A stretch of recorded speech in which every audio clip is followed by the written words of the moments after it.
En mer du Nord, à bord d'un navire de plongée, Topaz. L'ambiance est calme. L'équipage effectue une mission de maintenance sous-marine à plus de 100 mètres de profondeur. Pour les plongeurs de saturation, c'est presque de la routine. Inspection, réparation des conduites, remplacement des pièces. Mais sous la surface, rien n'est jamais anodin. Ce jour-là, c'est au tour de Chris, 32 ans, de plongée. Plongeur britannique, expérimenté, il travaille avec 2 collègues, Duncan et David. Tous 3 vivent depuis des semaines dans une chambre pressurisée sur le navire afin de s'adapter à la profondeur extrême. Ils descendent grâce à une cloche de plongée reliée par un ombilical qui leur fournit de l'air, chaleur et communication. Chris connaît parfaitement les risques, mais il est confiant. La mission semble simple, les conditions météo stables et l'équipe soudée. Avant de descendre, il plaisante même avec ses collègues. Personne ne se doute qu'il va bientôt vivre l'un des drames les plus terrifiants que jamais personne n'a enregistré dans l'histoire de la plongée professionnelle. La cloche de plongée s'ouvre à 100 mètres de profondeur. L'eau est noire, glaciale, à peine 4 degrés. Chris et David sortent de l'eau pour rejoindre la structure métallique qu'ils doivent réparer. Pendant que Duncan, lui, reste à bord de la cloche pour surveiller et gérer les ombilicaux. Le travail commence normalement.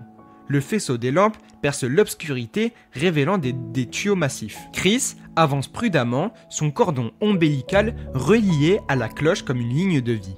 Il respire fort mais régulier. Chaque geste est méthodique. Mais soudain, tout bascule. Le navire à la surface perd son système de positionnement dynamique à cause d'une panne électrique. En quelques secondes, le bateau dérive et avec lui, les cordons ombilicaux se dentent violemment. Chris sent une traction brutale qui le déséquilibre. Il lutte pour rester en place, mais la force est trop forte. Son cordon se coince, puis se brise. Dans l'obscurité glaciale, Chris vient d'être coupé de sa ligne de vie.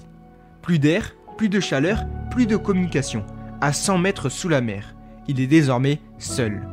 D'un coup, tout est silence. Plus de voix dans son casque, plus de souffle régulier dans ses poumons. Le cordon, son lien vital, est rompu. Dans la nuit noire du fond marin, Chris flotte, désorienté. Son seul espoir, la petite bouteille d'oxygène d'urgence fixée à son dos. Mais elle ne contient que quelques minutes d'air, 5 ou 6 minutes tout au plus. Son cœur s'emballe, la mer du Nord est glaciale. Sans chauffage, dans sa combinaison, le froid commence à pénétrer de son corps. Sa lampe faiblit, il regarde autour de lui, le faisceau ne montre que des structures métalliques et des ombres inquiétantes. Pas de coéquipier, pas de cordon. À la surface, c'est la panique. Les superviseurs comprennent que Chris est coupé. Ils ordonnent immédiatement à Duncan et David de le retrouver. Mais le navire continue de dériver. Les plongeurs sont tiraillés, littéralement, par leurs cordons tendus au maximum. Rejoindre Chris, perdu dans l'obscurité, révèle presque de l'impossible. Pendant son temps, Chris serre les dents. Il sait que chaque inspiration l'amène plus près du vide. Il se dit qu'il doit bouger, trouver un repère, se rapprocher de la structure. Peut-être se mettre en hauteur pour être repéré. Mais le temps s'écoule trop vite.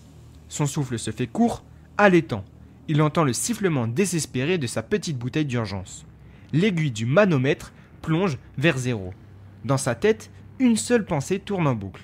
Ils ne viendront pas à temps. Le froid engourdit ses bras, ses jambes. Son corps devient lourd. Ses gestes perdent toute précision. Sa lampe tremble dans sa main, éclairant par moments le sol sablonneux et par moments la structure métallique, comme une prison sans sortie. À la surface, l'équipe tente de repositionner le navire, mais chaque seconde semble interminable. David se prépare à descendre vers lui. Mais en bas, Chris sent déjà l'eau se refermer. L'air s'épuise, son cerveau s'embrume, les premiers signes d'hypoxie apparaissent. Vertige, hallucination, un voile noir qui envahit sa vision. Et puis, soudain, le silence total. Sa bouteille est vide, ses poumons brûlent. Sa main lâche la lampe, dans les abysses, Chris Lemon sombre, inconscient, seul au fond de la mer du Nord. Dans la cloche, Duncan et David comprennent qu'ils n'ont plus le choix. Malgré les câbles tendus, malgré la dérive du navire, ils doivent tenter de retrouver Chris. Chaque seconde est une éternité. À 100 mètres de profondeur, l'air d'urgence ne dure que quelques minutes. Ils savent qu'il est probablement déjà trop tard. Mais ils refusent d'abandonner. David quitte la cloche et se dirige vers la structure. Son faisceau balaye les ténèbres, mais l'eau est trouble, la visibilité faible, il avance centimètre par centimètre, scrutant le moindre reflet. Le temps passe, son cœur bat tout à l'heure. Puis, soudain, une lueur. C'est une lampe, posée au sol, encore allumée. Juste à côté, il distingue une silhouette immobile, c'est Chris. Il est couché au fond, son corps sans réaction, la tête légèrement penchée sur le côté. Son cordon pend, arraché. Le choc est immense. Il est là, mais tout semble terminé. David se précipite, attrape son collègue et tente de le hisser.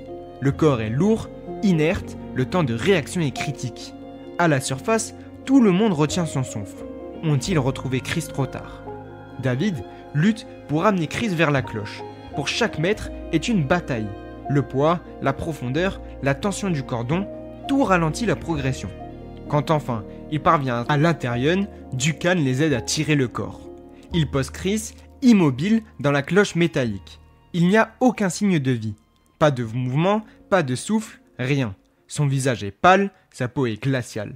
Cela fait déjà plus de 20 minutes qu'il a perdu son air. Notamment, aucun humain ne survit sans aucun oxygène. Les deux plongeurs se regardent, abattus. Pour eux, c'est fini. Mais malgré tout, ils commencent à tenter l'impossible. Massage cardiaque, bouche à bouche, dans cette cloche étroite et pressurisée. Chaque geste semble vain, mais c'est la seule chose qu'ils peuvent faire. Le silence est brisé seulement par les efforts désespérés. À la surface, la nouvelle tombe. Chris est remonté, mais il ne respire plus. On se prépare déjà à annoncer la tragédie. Pour ce que personne n'imagine encore, c'est le miracle qui est en marche. Si vous avez aimé cette vidéo et que vous voulez savoir la suite de ce qui est arrivé à Chris, n'hésitez pas à aller regarder mes autres vidéos, je publie 2 vidéos sur la plongée tous les jours.